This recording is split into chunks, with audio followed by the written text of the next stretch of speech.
on, y'all? And welcome back to the Reading the Entire Bible series. This is gonna be Joshua 1 verse, bro, not 1, 1 to 10. And, yeah, we finished Deuteronomy, about a day or two ago. And, yeah, let's just get into it. Now, God's commission to Joshua. Now, it happened after the death of Moses, the servant of the Lord, that the Lord spoke to Joshua, the son of Nun, Moses' servant, attendant, saying, Moses, my servant is dead. Now therefore arise to take his place. Cross over this Jordan, you and all this people, into the land which I am giving to them, to the sons of Israel. I have given you every place on which the sole of your foot treads, just as I promised to Moses.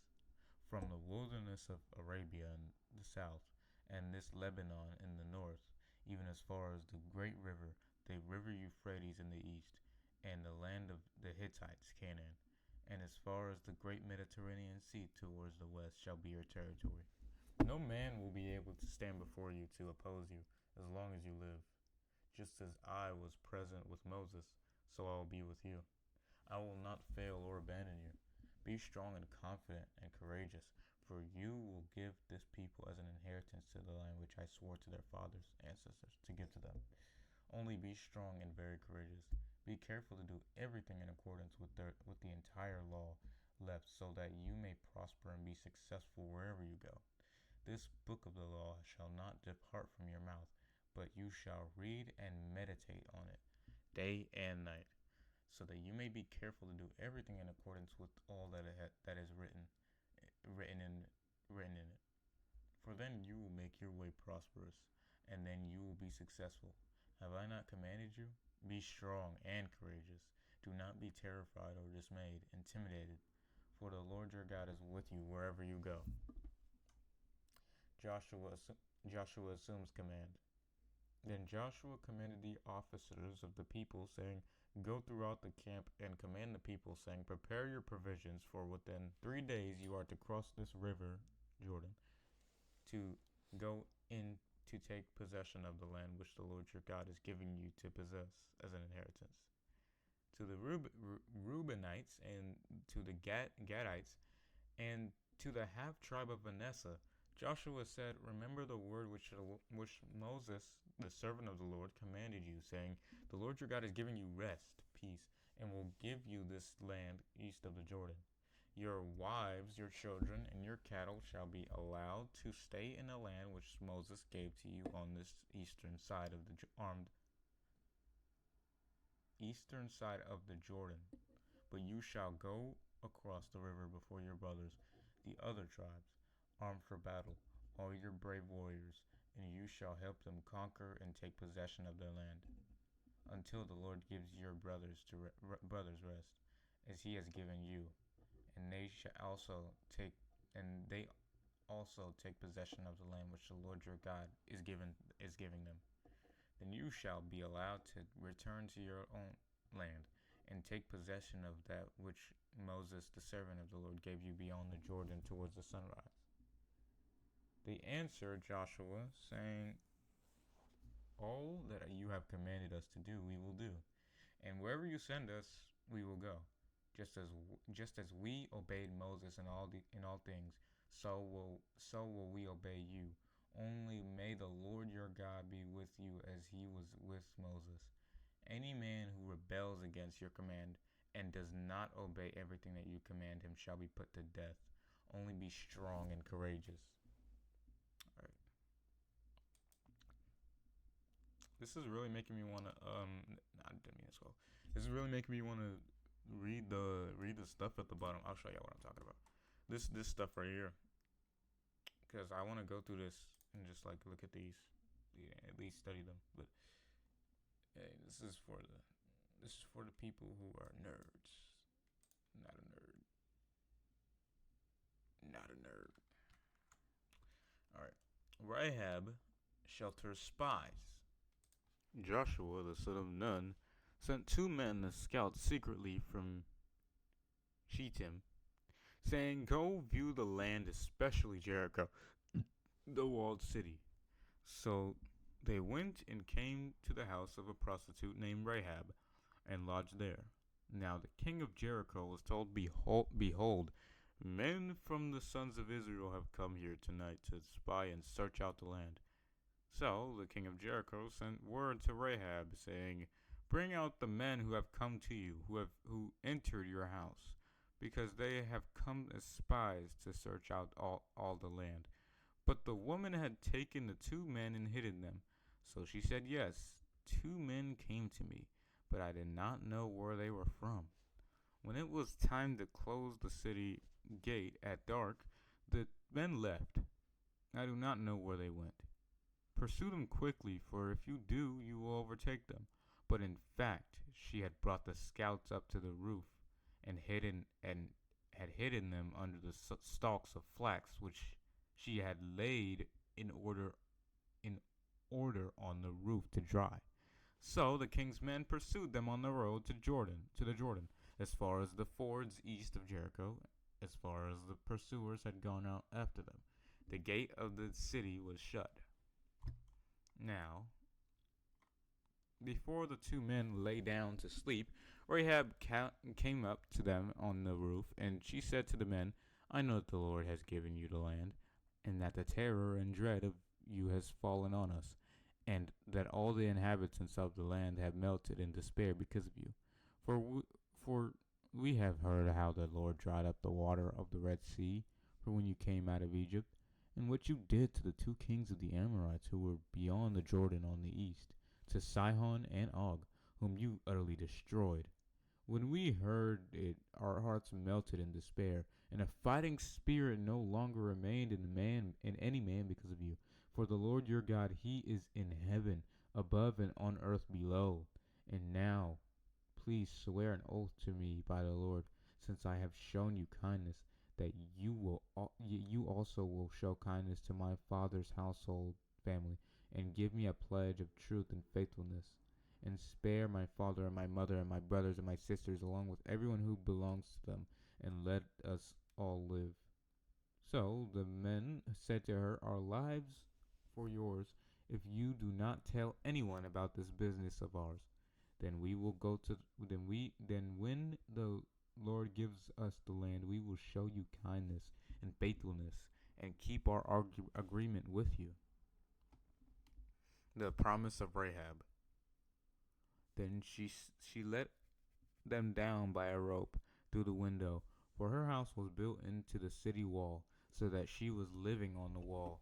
And she said to them, Go west to the hill country, so that the pursuers who have headed east will not encounter you. Hide yourselves there for 3 days until the pursuers return. Then afterward you can go your way. The men said to her, We shall be blameless and free from this oath which you have made us swear. Unless we come into the land, you tie this cord of scarlet thread in the window through which you let us down, and bring into the house of your father and your mother and your brothers and all your father's household, so that they will be safe.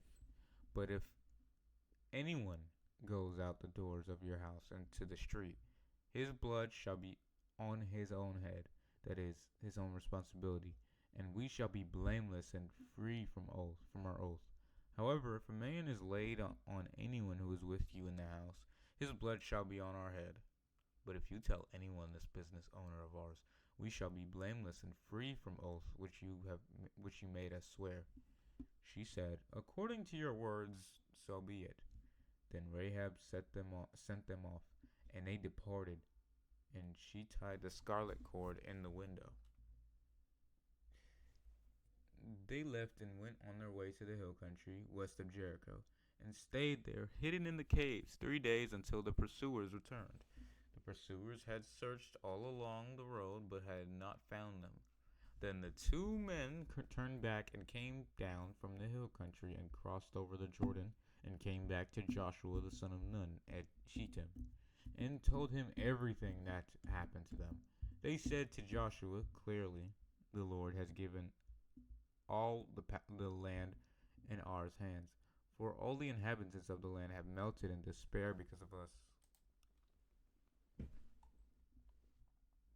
Israel Israel crosses the Jordan. Joshua got up early in the morning. Then he and all the children of Israel set out from Shittim and came to the Jordan, and they spent the night there before they crossed the river. And it happened at the end of 3 days that the officers went throughout the camp, and they commanded the people, when you see the ark of the covenant of the Lord, your God, being carried by the Levitical priests, then you shall set out from where you are and follow it. However, there shall be a distance between you and it of all 2,000 cubits, 3,000 feet, by measurement. Do not come near it, so that you may be able to see the ark and know the way you are to go, for you have not passed this way before. Then Joshua said to the people, sanctify yourselves for his purpose, for tomorrow the Lord will do wonders, miracles among you.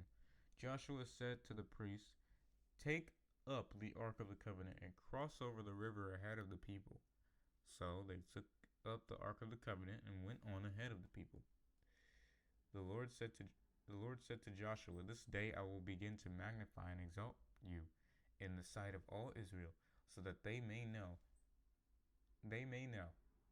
that just as I was with Moses, I will also be with you. You shall command the priests who carry the ark of the covenant, saying, when you come to the edge of the waters of the Jordan, you shall stand still in the Jordan. Joshua said to the Israelites, come here and listen to the words of the Lord your God. Joshua said, by this you shall know that the living God is among you, and that he will without fail drive out from before you the Canaanite, the Hittite, the Hivite, the Perizzite, the Girashite, the Amorite, and the Jebusite.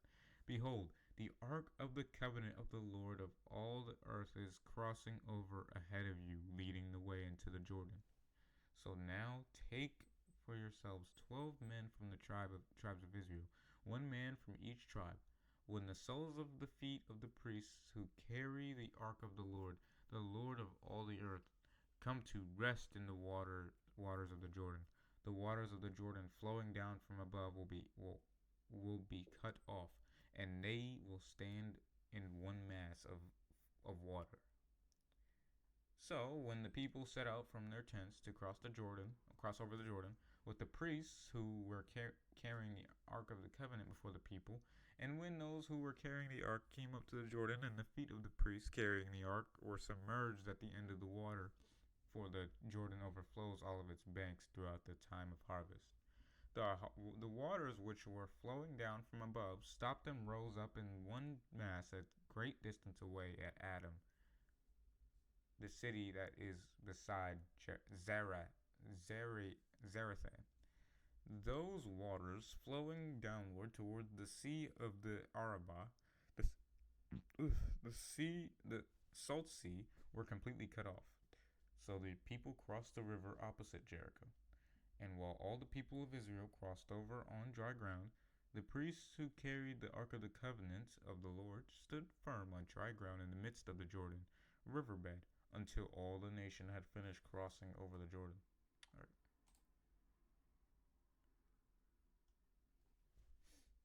Memorial stones from the Jordan.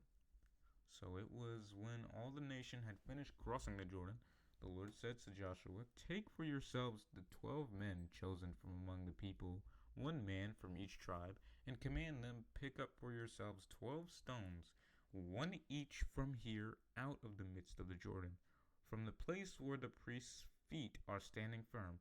Carry them over with you and lay them down at the place where you will spend the night tonight. Then Joshua. Oh wow, I can actually hear myself a lot better. What the heck? That's crazy. Wow. Okay. Yeah. Okay. Anyway, then Joshua called the 12 men whom he had appointed from the sons of Israel, 1 man from each tribe, and Joshua said to them, cross over again to the ark of the Lord your God in the midst of the Jordan, and each of you take up a stone on his shoulder, according to the number of the tribes of the sons of Israel, so that this may be a sign among you. When your children ask later, what do these stones mean to you? Then you shall say to them that the waters of the Jordan were cut off before the ark of the covenant When it crossed the Jordan, the waters of the Jordan were cut off. So these stones shall become a memorial for Israel is forever. So the 12 men chosen from the sons of Israel did as Joshua commanded, and took up 12 stones out of the midst of the Jordan, according to the number of the tribes of the sons of Israel, just as the Lord had spoken to Joshua. And they carried them over with them to the place where they were spending the night, and put them down there. Then Joshua set up a second monument of 12 stones in the midst of the Jordan, at the place where the feet of the priests who carried the Ark of the Covenant were standing, and they are there to this day. For the priests who carried the ark were standing in the midst of the Jordan until everything was finished that the Lord had commanded Joshua to tell the people, in accordance with everything that Moses had commanded Joshua. The people hurried and crossed the dried riverbed, and when all the people had finished crossing, the ark of the Lord and the priests covered over in the presence of the people. The sons of Reuben and the sons of Gad and half the tribe of Manasseh crossed over armed for battle before the other sons of Israel, just as Moses had spoken to them. About 40,000 men armed and equipped for war crossed for battle before the Lord to the desert plains of Jericho. On that day the Lord magnified and exalted Joshua in the sight of all Israel. So they feared him with profound and awe reverence, just as they had feared Moses all the days of his life. Now the Lord said to Joshua, order the priests carrying the ark of the testimony to come up out of the Jordan. So Joshua commanded the priests, saying, come up out of the Jordan. When the priests who carried the ark of the covenant of the Lord had come up from the midst of the Jordan, and the soles of their feet were raised up to the dry land, the waters of the Jordan returned to their place, and followed over all its banks as before. Now the people came up from the Jordan on the 10th day of the first month, and encamped at Gilgal, on the eastern border of Jericho. And those 12 stones which they had taken from the Jordan, Joshua set up in Gilgal. He said to the sons of Israel, when your children ask their fathers in this time to come, what do these stones mean? Then you shall let your children know. Israel crossed this Jordan on dry ground, for the Lord your God dried up the waters from the Jordan for you until you crossed over, just as the Lord your God did to the Red Sea, which he dried up before us until we had crossed, so that all the peoples of the earth may know without any doubt and acknowledge that the hand of the Lord is mighty and extraordinarily powerful, so that you will fear the Lord your God and obey and worship him with profound awe and reverence forever. Joshua was kind of short. I could have sworn, when I was skimming through it's like 24 chapters. Yeah, he's kind of, you weren't writing it. Nah, I'm playing. I was gonna say you weren't writing enough, but I couldn't. I don't know if I could do this or not. This is too much detail for me. I'd have to. I don't know, man. I don't know if I could do this. Israel is circumcised. Now it happened when all the kings of the Amorites who were beyond the Jordan to the west, and all the kings of the Canaanites who were by the sea, heard that the Lord had dried up the waters of the Jordan before the Israelites until they had crossed over. Their hearts melted in despair, and there was no fighting spirit in them any longer because of the Israelites and what God had done for them. At that time, the Lord said to Joshua, make for yourselves flint knives and circumcise the new generation of the sons of Israel, as well as was done before. So Joshua made flint knives and circumcised the sons of Israel at Gibeath Haraloth. This is the reason why Joshua circumcised them. All the people who came out of Egypt who were males, all the men of war had died in the wilderness along the way after they left Egypt. All the males who came out were circumcised, but all the males who were born in the wilderness on the way as they left Egypt had not been circumcised. For the Israelites walked 40 years in the wilderness until all the nation, that is, the men of war who came out of Egypt, died because they did not listen to the voice of the Lord. To them the Lord had sworn an oath that he would not let them see the land which he had promised to their fathers to give to us, a land of abundance flowing with milk and honey. So it was clear. So, that does not say clear. So it was their uncircumcised sons whom he raised up in their place, whom Joshua circumcised, because circumcision had not been performed on the way. Then, oh gosh, then when they had finished circumcising all the males of the nation, they stayed in their places in the camp until they were healed. Then the Lord said to Joshua, "This day I have rolled away the reproach, derision, ridicule of Egypt from you." So the name of that place is called Gilgal, rolling to this day. While the Israelites camped at Gilgal, they observed the Passover on the evening of the 14th day of the month on the desert plains of Jericho. On the day after Passover, on that very day, they ate some of the produce of the land, unleavened bread, and roasted grain. I don't know why I stopped right there. I just stopped. And the manna ceased on the day after they had eaten some of the produce of the land, so that the Israelites no longer had manna. But they ate some of the produce of the land of Canaan during that year. Now, when Joshua was by Jericho, he looked up, and behold, a man was standing opposite with his drawn sword in his hand. And Joshua went to him and said, "Are you for us or for our adversaries?" He said, "No, rather I have come now as a captain of the army of the Lord." Then Joshua fell with his face toward the earth and bowed, and said to him, "What does my Lord have to say to his servant?"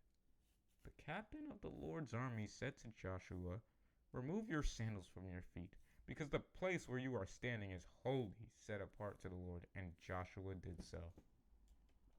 This is kind of familiar, guys. I don't know. It just reminds me of something. And whoever that guy was, he just reminded me of someone. I don't know. His name starts with a J. Not Joshua. Not Joshua. I'm just saying, the guy that was with Joshua, remind me of someone. His name starts with a J. And yes, I'm insinuating that was Jesus. But you can tell me what you think about that. The conquest of Jericho. Now Jericho, a fortified city with high walls, was tightly closed because of the people's fear of the sons of Israel. No one went out or came in. The Lord said to Joshua, "See, I have given Jericho in your hand, with its king and the mighty warriors. Now you shall march around the city, all the men of war circling the city once. You shall do this once every day for 6 days. Also, 7 priests shall carry 7 trumpets made of ram's horns ahead of the ark. Then on the 7th, hold on, guys. All right. Then on the 7th day, you shall march around the city 7 times, and the priest shall blow the trumpets. I did not say bow. Shall blow the trumpets. When they make a long blast with the ram's horn, and you hear the sound of the trumpet, all the people shall cry out with a great shout, battle cry, and the wall of the city will fall in its place, and the people shall go up, each man going straight ahead, climbing over the rubble." All right. So Joshua the son of Nun called for the priests and said to them, "Take up the ark of the covenant, and have 7 priests carry 7 trumpets made of ram's horns, ahead of the ark of the Lord." He said to the people, "Go forward, march around the city, and let the armed men go ahead of the ark of the Lord. The ark of the Lord." How did I say spark? Whatever. And it was so that when Joshua had spoken to the people, the 7 priests carrying the 7 trumpets made of ram's horn went on before the Lord and blew the trumpets. Then the ark of the covenant of the Lord went behind them. The armed men went in front of the priests who blew the trumpets, and the rear guard came after the ark, while the priests continued to blow the trumpets. But Joshua commanded the people, You shall not shout the battle cry, nor let your voice be heard, nor let a word come out of your mouth, until the day that I tell you to shout. Then you shall shout. So Joshua had the ark of the Lord taken around the city on the first day, circling it once. Then they came back into the camp and spent the night in the camp. Then Joshua got up early in the morning on the second day, and the priests took the ark of the Lord. The 7 priests carrying the 7 trumpets made of ram's horns ahead of the ark of the Lord went on continually, blowing the trumpets, and the armed. See, I'm not picking up just because she called me like that. You don't call me. Anyway. I mean, my ringtone is super loud. So I'm over here thinking that that's my alarm for something else. That's like my 9. No, it's her. It's her again. She keeps calling me. And no, don't make any assumptions, weirdo. Alright, anyway. The 7 priests carrying the 7 trumpets made of ram's horns ahead of the ark of the Lord went on continually, blowing the trumpets, and the armed men went ahead of them, and the rear guard came after the ark of the Lord, while the priests continued to blow the trumpets. On the second day, they marched around the city once, then returned to the camp. They did this for 6 days. Then on the seventh day, they got up early at daybreak and marched around the city in the same way 7 times. Only on that day, they marched around the city 7 times. And the 7th time, when the priests had blown the trumpets, Joshua said to the people, "Shout, for the Lord has given you the city. The city and everything that is in it shall be under the ban that is designated to be destroyed as a form of tribute to the Lord. Only Rahab, the prostitute, and all the people who are with her in her house shall be allowed to live, because she hid and protected the messengers, scouts whom we sent. But as for you, keep yourselves away from the things under the ban, which are to be destroyed, so that you do not covet them, and take some of the things under the ban for personal gain, and put the camp of Israel under the ban, doomed to destruction, and bring disaster upon it. All the silver and gold articles of bronze and iron are wholly consecrated to the Lord. They shall go in treasury of the Lord. They shall go into the treasury of the Lord." So the people shouted the battle cry, and the priests blew the trumpets. When the people heard the sound of the trumpets, they raised a great shout, and the wall of Jericho fell down, so that the sons of Israel went up into the city, every man straight ahead, climbing over the rubble, and they overthrew the city. Then they utterly destroyed everything that was in the city, both man and woman, young and old, and ox and sheep and donkey, with the edge of the sword.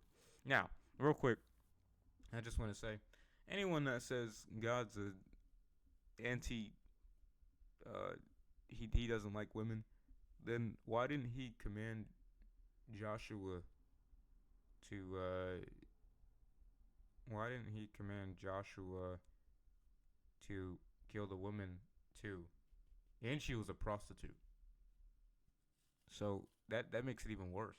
So why didn't God command her to do that? And another question for you is, why are women created in the image of God? Just two questions right there. I want an answer for that. But Joshua said to the 2 women who had spied out the land, "Go into the prostitute's house and bring the woman and all that she has out of there, as you have sworn to her." So the young man, the spies, went in and brought out Rahab and her father and her mother and her brothers and everything that she had. They also brought out all her relatives and allowed them to stay outside the camp of Israel at Gilgal during the time required for ceremonial cleansing. Then they completely buried the city and everything that was in it.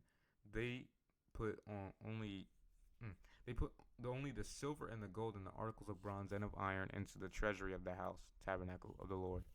So Joshua spared Rahab, the prostitute, with her father's household and everything that she had, and she has lived among Israel to this day, because she hid the messengers, scouts, whom Joshua sent to spy out Jericho. Then Joshua made them take an oath at that time, saying, "Cursed before the Lord is the man who rises up and rebuilds the city, Jericho, With the loss of his firstborn he shall lay its foundation, and with the loss of his youngest son he shall set up its gates. So the Lord was with Joshua, and his fame was in all the land. Or maybe because of how absurd the story was, uh, they probably thought that it was just a legend. So maybe that's why his fame. Yeah, that's why he was famous. So they were sharing stories around, and they probably thought how absurd it was that Joshua and the entirety or the Israelites who were in battle took down Jericho's walls with by just yelling. And then they spared a prostitute. They've had to be like, bro, this is a joke. But yeah, they had to be like that because it's so absurd.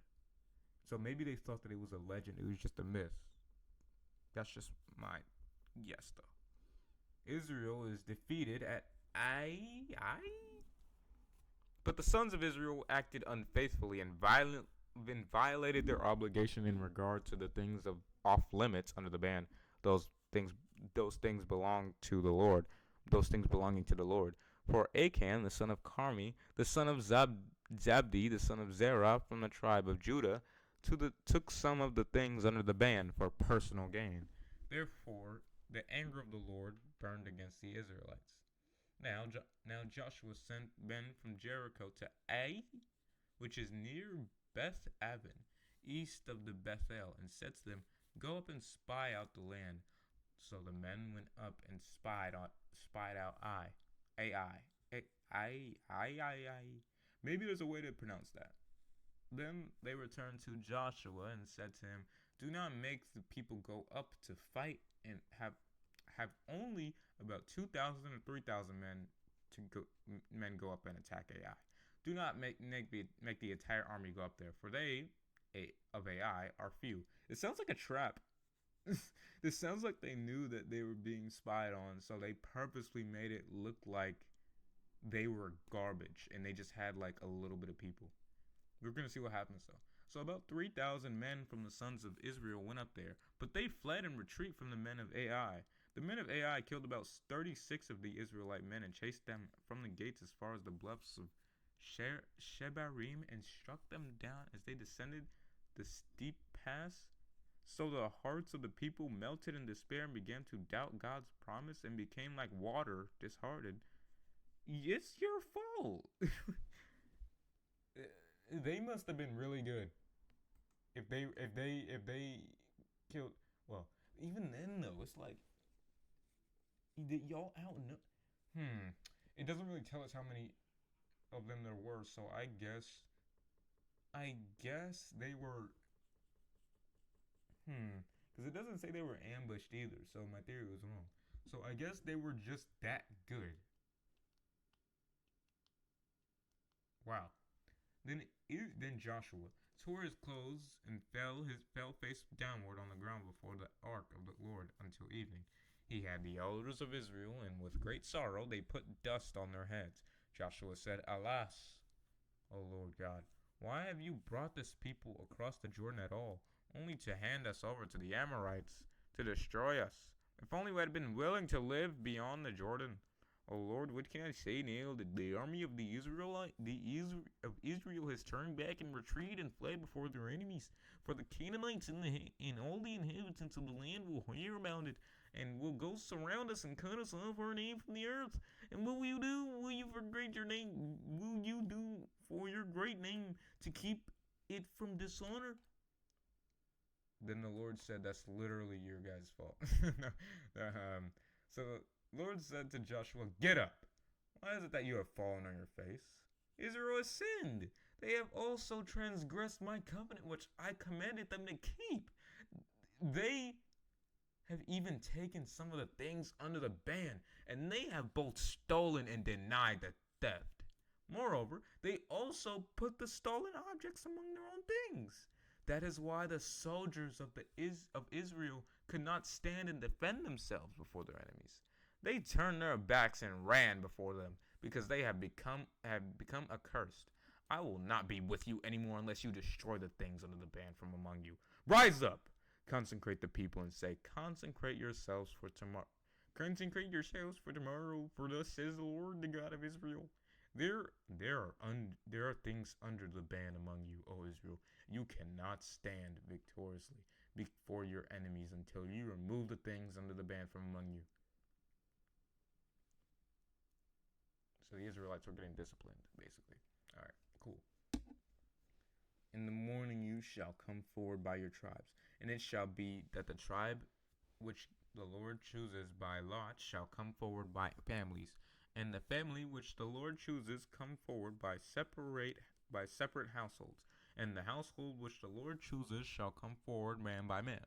It shall be that the one who is chosen with the things under the ban shall be killed, and his body burned with fire, he and all that belongs to him, because he has transgressed the covenant of the Lord, and because he has done a disgraceful and disobedient thing in Israel. The sin of Achan. So Joshua got up early in the morning and had Israel come forward by tribes, and the tribe of Judah was chosen by lot. He and the families of Judah come forward, and the family of the Zerahites was chosen, and he had the family of the Zerahites come forward man by man, and Zabdi was chosen. He brought his Zerah of the tribe of Judah was chosen. But that does not say he. Yeah. Okay. Yeah. Then Joshua said to Achan, my son, I implore you, give glory to the Lord, the God of Israel, and give praise to him in recognition of his righteous judgments. And tell me now what you have done. Do not hide it from me.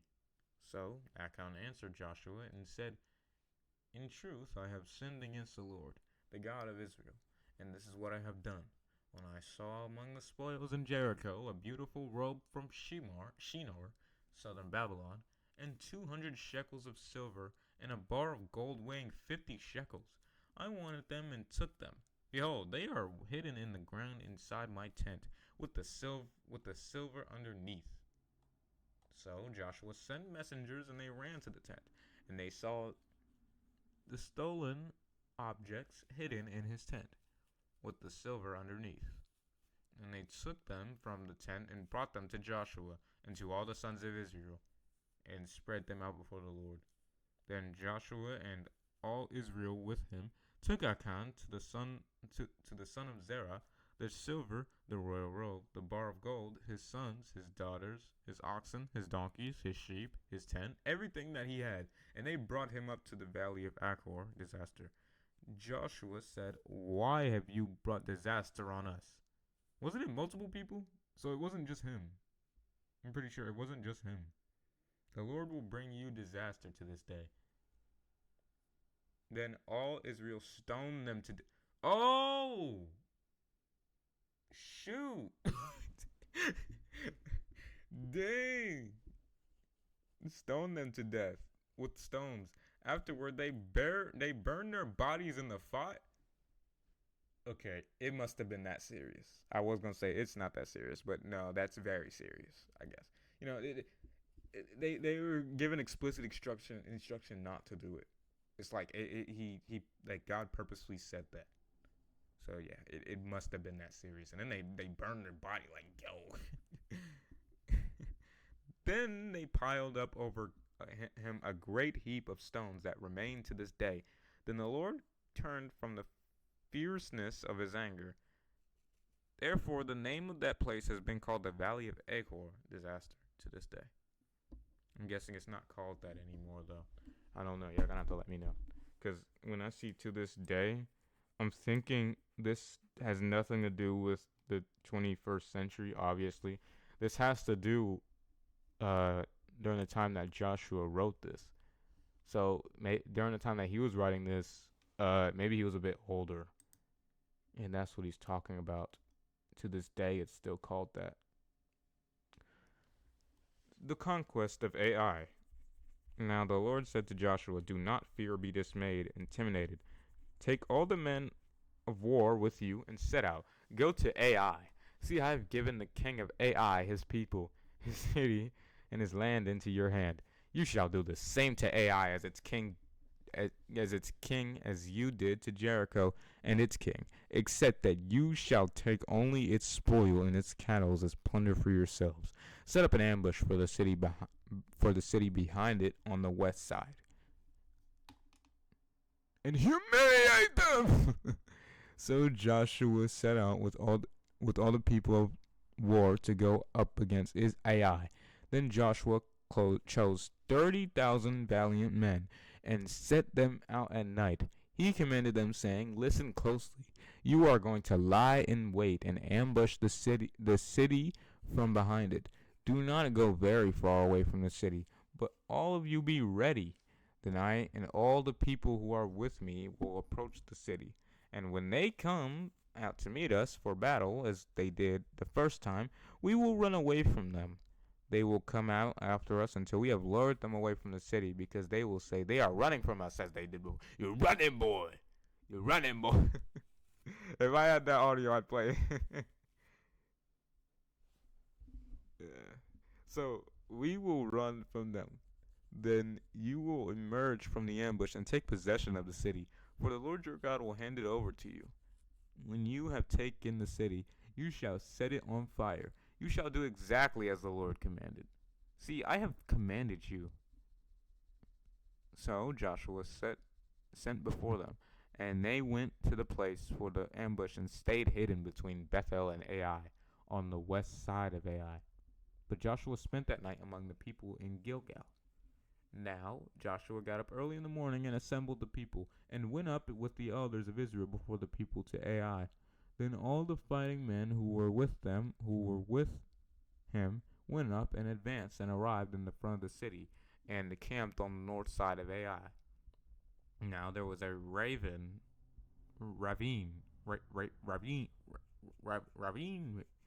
That says ravine, not raven. How do I read it? Whatever. Between them and Ai. And Joshua took about 5,000 men and set them in ambush between Bethel and Ai on the west side of the city. So they stationed the people, all the army, the main encampment that was north of the city, and the rear guard on the west side of the city. And Joshua spent that night in the valley. Now, when the king and the people of Ai saw it, the men of the city hurried and got up early and went out to meet Israel in battle. The king and all his people at the appointed time and place before the desert plain, the Arabah, the oh my gosh, in place before the desert plain, the Arabah. But he did not know that there was an ambush against him, waiting behind the city on the west side.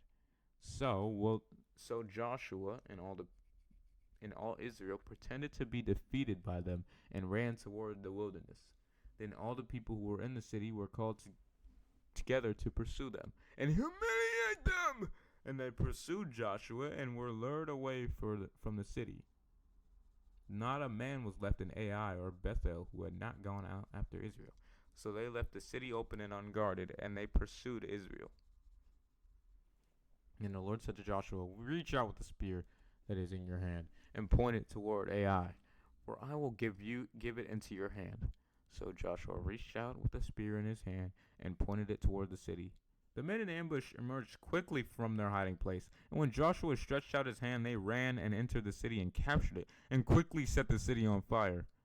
When the men of Ai turned back and looked, behold, the smoke of the city was ascending towards the sky. And when they had no opportunity to run this way or that way, then the people who had been running to the wilderness turned back towards the pursuers. When Joshua and all Israel saw that the men in ambush had taken the city, and that the smoke of the city was ascending, they turned back and struck down the men of Ai. It really says, yeah. Okay. Then the others came out of the city to confront the men of Ai as they returned, so that they were trapped in the midst of Israel, some on this side and some on that side. Then Israel struck them until none of them survived or escaped. But they took the king of Ai alive and brought him to Joshua and humiliated him. All right, chill out, dude. When Israel had finished killing all the inhabitants of Ai in the field, in the wilderness, where they pursued them, and they had fallen by the edge of the sword until they were dismayed, then all Israel returned to Ai and struck it with the edge of the sword, and all who fell that day, both men and women, were 12,000, and about, and that is not saying about, all the people of Ai. For Joshua did not withdraw his hand with which he stretched out the spear until he had utterly destroyed all the inhabitants of Ai. Israel took only the livestock and the spoil of that city as plunder for themselves, according to the word of the Lord which he had commanded Joshua. So Joshua burned Ai and made it a rubbish heap forever, desolate until this day. He hanged the body of the king of Ai on the street, leaving it there until evening. At sunset, Joshua gave a command, and they took the body down from the street and dumped it at the entrance of the city gate, and piled a great heap of stones over it that it stands to this day. Then Joshua built an altar to the Lord, the God of Israel, on Mount Ebal, just as Moses did. Moses, the servant of the Lord, had commanded the sons of Israel, as it was written in the book of the law of Moses. An altar of uncut stones on which no one has wielded an iron tool, and they offered it on burnt offerings to the Lord, and sacrificed peace offerings. And there, in the presence of the sons of Israel, Joshua wrote on the stones a copy of the law of Moses, which Moses had written. All Israel, the stranger as well as the native born among them, with their elders and officers and their judges, stood on either side of the ark before the Levitical priests who carried the ark of the covenant of the Lord. Half of them stood in front of Mount Gerizim, and half of them in front of Mount Ebal, just as Moses, the servant of the Lord, had commanded at first to bless the people of Israel. Then afterward Joshua read all the words of the law, the blessing and curse according to all that is written in the book of the law. There was not a word of all that Moses had commanded which Joshua did not read before the entire assembly of Israel, including the women and the children and the foreigners who were among them.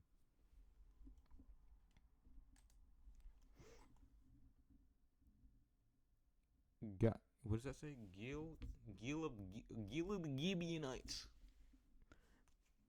Now, I know that doesn't say guild because guild is Guild. That says Gil of the Gibeonites. Now, when all the kings who were beyond the Jordan, in the hill country and in the lowland, at the western edge of the hills of Judea, and all along the coast of the great Mediterranean Sea towards Lebanon, whatever. The Hittite and the Amorite, the Canaanite, the Perizzite, the Hivite, and the Jebusite heard of this army and its victories over Jericho and Ai. They gathered together with one purpose to fight with Joshua and with Israel. But when the people of Gibeon, the Hivites, heard that what Joshua had done to Jericho and Ai, they too acted craftily and cunningly, and they set out and took along provisions, but took worn sacks out on their donkeys, and wineskins, leather bottles that were worn out and split open and patched together, and worn out and patched sandals on their feet, and worn out clothes, and all their supply of food was dry and had turned to crumbs. They went to Joshua in the camp at Gilgal, and said to him and the men of Israel, "We have come from a far country, so now make a covenant treaty with us." But the men of Israel said to the Hivites, "Perhaps you are living within our land. How then can we make a covenant treaty with you?" They said to Joshua, "We are your servants." And Joshua said to them, "Who are you? And where'd you come from? Who are you?" Hold on, wait. How did I do it again? "Who are you and where'd you come from?" They said to him, "Your servants have come from a country that is very far away, very far away, because of the fame of the Lord your God, for we have heard the news about him and all the remarkable things that he did in Egypt, and everything that he did to the two kings of the Amorites who are beyond the Jordan. to Sihon the king of Heshbon, and to Og the king of Bashan, who lived in Ashtaroth. So our elders and all the residents of our country said to us, "Take provisions for the journey and go to meet the sons of Israel, and say to them, 'We are your servants. Now make a covenant treaty with us.'" This bed of ours was hot, fresh when we took it, along as our provision from our houses, on the day we left to come to you. Now look, it is dry and has turned to crumbs. Then these wineskins which we filled were new, and look, they are split. Our clothes and our sandals are worn out because of the very long journey that we had to make. So the men of Israel took some of their own provision and offered them in friendship, and foolishly did not ask for the counsel of the Lord. I like how they put that. I like how they put this. The guy told them to put that, and foolishly did not ask for the counsel of the Lord. Joshua made peace with them and made a covenant treaty with them to let them live. And the leaders of the congregation of Israel swore an oath to them. They should have put they should have went all out. They should have put stupidly. They should have put I don't know. They just should have put something crazy right there, but they didn't. It happened that 3 days after they had made a covenant treaty with them, the Israelites heard that they were actually their neighbors and that they were living among them. Then the sons of Israel set out and camped and came to their cities on the 3rd day. Now the cities of the Hivites were Gibeon and Shephirah, and Beth Beroth and Kiriath Jearim. But the sons of Israel did not strike them because the leaders of the congregation had sworn to them by the Lord, the God of Israel, to spare them. And all the congregation murmured, expressing great dissatisfaction against the leaders. But all the leaders said to the whole congregation, "We have sworn." No, but I should make up. I don't want to do this for every character, but I feel like it'd be funny. "We have sworn to them by the Lord, the God of Israel, so that we cannot touch them. This is what we do to them. We will let them live." Stop. "We will let them live, so that the wrath of God does not come upon us for violating the oath which we have sworn to them." The leaders said to them, "Let them live as their slaves." So, so they became the cutters and gatherers of firewood and water carriers for the entire congregation, just as the leaders had said of them. Joshua called the Hivite men and said, "Why do you deceive?" Oh, hold on, wait. Oh, dang it! What was their voice? Why did you deceive us, saying we live very far away from you, when in fact you live among us? Oh my gosh! Wait, I'm doing. Okay, hold on. "Why did you deceive us, saying we live very far away from you, when in fact you live among us? Now therefore you are cursed, and you shall always be slaves, both cutters and gatherers of firewood, because in water carriers for the house of my God." They replied to Joshua and said, "Because your servants were told in no uncertain terms that the Lord your God commanded his servant and Moses to give you all the land and to destroy all the land's inhabitants before you. We feared greatly for our lives because of you, and so we did this deceptive thing. Now, look, we are in your hands. Do to us as it seems good and right in your sight." So that is what he did to them. He rescued them from the hands of the Israelites, and they did not kill him. Now that day Joshua made them cutters and gatherers of firewood, and water carriers for the congregation, and for the altar of the Lord, to this day in the place which he would choose. Feels like Joshua got bamboozled. I don't know. 5 kings attacked Gibeon. When Adoni-Zedek, king of Jerusalem, heard that Joshua had captured Ai and had utterly destroyed it, and as he had done to Jericho and its king, so he had done to Ai and its king, and the residents that the residents of Gibeon had made peace with Israel and were living among them. He and his people feared greatly because Gibeon was a great city like one of the royal cities, and because it was greater than Ai, and all its men were mighty. So Adonai Zedek, king of Jerusalem, sent word to Hoham, king of Hebron, and to Piram, king of Jarmuth, to Japhia, king of Lachish. Okay, I went on a streak of like mispronouncing their names, so let me go on that again.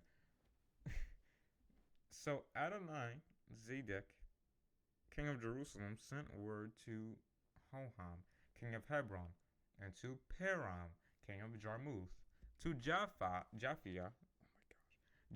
king of Lachish, and to Deber, king of Eglon, saying, Come up to me and help me, and let us attack Gibeon with the combined army, because it has made peace with Joshua and with the sons people of Israel.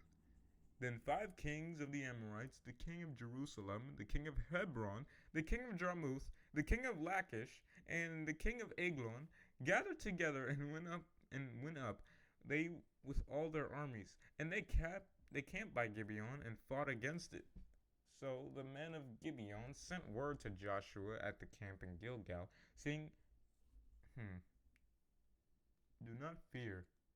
But that does not say do not fear. Do not abandon your servants. Come up to us quickly and save us and help us. For all 5 of the kings of the Amorites who lived in the hill country have assembled against us. So Joshua went up from Gilgal, he and all the people of war with him, and all the men of valor. The Lord said to Joshua, do not fear them. They scare you anyway. They had to bring 5 kings just to beat y'all. So y'all good. Do not fear them, because I have given them into your hand. Not one of them shall stand before you. So Joshua came upon them suddenly, surprising them by marching uphill all night from Gilgal. And the Lord caused them to panic, and be confused before Israel. And he struck them dead in a slaughter at Gibeon, and chased them along the way that goes up to Beth Horon, and struck them as far as Azekah and Makkedah, as they fled before Israel. While they were at the descent of Beth Horon, the Lord threw down large stones of hail from heaven on them as far as Azekah, and they died. More Amorites died because of the hailstones than those whom the sons of Israel killed with the sword. Then Joshua spoke to the Lord on the day when the Lord handed over the Amorites to the sons of Israel. And Joshua said in the sight of Israel, Sun, stand still at Gibeon, and moon in the valley of Ajalon. So the sun still and the moon stopped until the nation of Israel took vengeance upon their enemies. Is it not? Hold on. Actually, real quick. I saw a video. I saw a video by I think it was Inspiring Philosophy. He it was like right before I started this recording. Well, right before I continued reading. He did a video and he was answering that question. So yeah, it's kind of weird timing, huh? Yeah. I don't know. I don't know really how to answer this. Besides, I don't know. I really don't know. I guess the like another not astronomic, cosmological event that happened in the Bible that everyone should know about. It has to do with Jesus. It was dark for 3 hours. Mormons like to say 3 days. Like they like to say it was darkness across the entire earth for 3 days, and it's like, you mean 3 hours? No, 3 days. Okay. And Jesus was also born in Jerusalem, right? Yep, he was born in Jerusalem, but Matthew says he was born in Bethlehem. No, see, Jerusalem is another part of Bethlehem. That's why. But okay, that whatever. Yeah. So the Mormons would try to, circle around instead of answering the question, but or conceding. But I think what's happening here, I don't know why I said I don't know. Now I'm gonna try to answer the question. Listen. I think what's happening here is that it may be from Joshua's view that the sun and moon just suddenly stopped. But then again, I guess okay, so here's the thing. I don't know how to fully because I'm not a cosmetologist. I don't know too much about the cosmos, but I will say that um, the thing that happened with Jesus, where it was darkness for 3 hours, that had to be a solar eclipse. So cosmological events do happen in the Bible. It's just they didn't have a name for them back then. So do we have a name for the sun just being there and then the moon stopping to move? I feel like we do. Cuz I feel like in some parts of the world it's like you never get any sunlight, and then in other parts of the world it's like it's dark for no reason all the time. So yeah, anyway, is it not written in the book of Joshar? So the sun stood still in the middle of the sky, and it was in no hurry to go down for a whole day. There has not been a day that like that before it or after it, when the Lord heeded to the voice of a man, for the Lord was fighting for Israel. Then Joshua and all Israel with him returned to the camp at Gilgal. Victory at Makkedah. Now, these 5 Amorite kings fled and hid themselves in the cave at Makkedah. And Joshua was told the 5 kings of Israel had been found and are hidden in the cave at Makkedah. Joshua said, "Roll large stones against the mouth of the cave and assign men by it to guard them. But do not stay there yourselves. Pursue your enemies and attack them from the rear. Do not allow them to enter their cities, for the Lord your God has given them into your hand." Now when Joshua and the sons of Israel had finished striking the Amorites dead in a very great defeat until they were wiped out, and the surviving remnant among them had entered the fortified cities, and all the people returned to the camp to Joshua at Makkedah in peace. No one uttered a threatening word against any of the sons of Israel. Then the son that does not say so. Then Joshua said, "Open your mouth to the cave and bring out to me those 5 Amorite kings from the cave." They did so, and brought these 5 Amorite kings out of the cave to him: the king of Jerusalem, the king of Hebron, the king of Jarmuth, the king of Lachish, and the king of Eglon. When they brought these kings out to Joshua, Joshua called for all the men of Israel and told the commanders of the men of war who had gone with them, "Come up close, put your feet on the necks of these kings." So they came forward and put their feet on the necks of the 5 kings. Joshua said to them, "Do not fear or be dismayed, intimidated. Be strong and courageous, for this is what the Lord will do to all your enemies again, whom you are about to fight." Joshua, what type of freak stuff were you on, bro? Why you? No, it's obviously. Don't read into it like that, guys. Don't be a Bible pervert. Then afterward, Joshua struck them with his sword and put them to death. I hope they came to God before they died. And he hung them on 5 trees, and they hung on the trees until evening. At sunset, Joshua gave a command, and they took the bodies down from the trees and threw them into the cave where the kings had hidden themselves, and placed large stones over the mouth of the cave, where they remain to this very day. Dang, Joshua flexing, ain't he? He like, yeah, they in that cave to this very day. Yeah, we did them dirty. We know, we know. And we put our foot on their necks. They couldn't do nothing. They saying, "Let me breathe," or "I can't breathe." That's what they were saying. That's what they were saying. And we humiliated them. They couldn't do nothing. Nothing. All right, anyway. Joshua's conquest of southern Canaan. Joshua's conquest of southern Canaan. All right. Then Joshua and all Israel with him went on from Makkedah to Libnah, and fought against Libnah.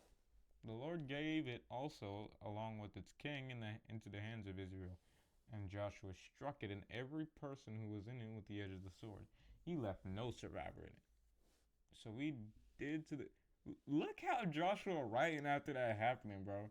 He look at him. He said, he like, yeah, he left no survivor. Yeah. So he took to the king of Lebanon, just as he had done to the king of Jericho.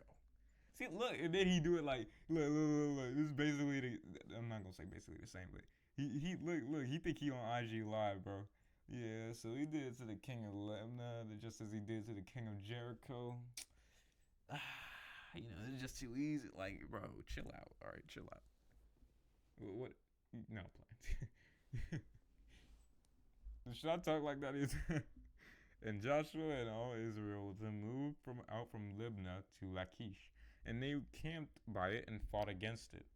The Lord gave Lachish into the hands of Israel, and Joshua captured it on the second day, and struck it and every person who was in it with the edge of the sword, just as he had done to Libnah. Then Horam, king of Jezer, went up to help Lachish, and Joshua struck him and his people down until he had left him no survivor. And Joshua and all Israel with him went on from Lachish to Eglon, and they camped by it and fought against it. They captured it on that day and struck it with the edge of the sword. And on that day he utterly destroyed every person who was in it, just as he had done to Lachish. Then Joshua and all Israel went with him. That does not say went with him. And all Israel with him went up from Eglon to Hebron, and they fought against it. He captured it and struck it and its king and all its cities and the persons who were in it with the edge of the sword. He left no survivor, just as he had done to Eglon. He utterly destroyed it and every person who was in it. Then Joshua and all Israel with him returned to Debir and fought against it. He captured it with its king and all its cities, and they struck them with the edge of the sword, and utterly destroyed every person who was in it. He left no survivor, just as he had done to Hebron. So Joshua did to Debir and its king, and he had done as also to Libnah and its king. Like, look how he writing that, like, bro. Look how he writing, bro. So Joshua struck all the land, the hill country, the Negev, south country, and the lowland and the slopes that descended to the Dead Sea, and all their kings. He left no survivor, but he utterly destroyed all who breathed, just as the Lord, the God of Israel, had commanded. Joshua struck them from Kadesh Barnea even as far as Gaza, and all the country of Goshen even as far as Gibeon. Joshua captured all these things and their land at one time, because the Lord, the God of Israel, fought for Israel. So Joshua and all Israel went with him, returned to the camp at Gilgal. So we see now that Joshua is feeling himself. Now let's see how long he was feeling himself. But until then, until we read the next 5 or 10 chapters, depending on what I do at that time, at that hour. God bless.